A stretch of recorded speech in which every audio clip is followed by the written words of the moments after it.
Take the mast out of the bag. It's made of 4 elements. They are from the thinnest to the thickest. Connect them together.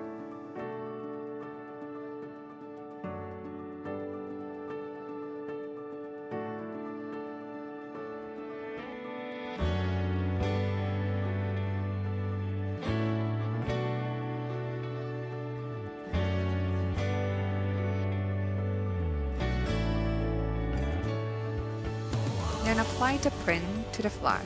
The side print has a loop on which the mast must be placed.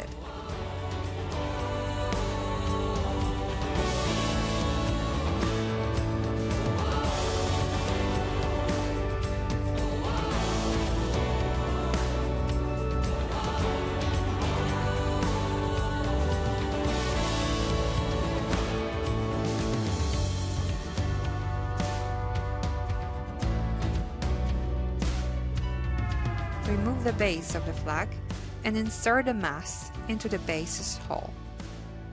Pull the elastic band on the bottom of the printout and place it on a hook.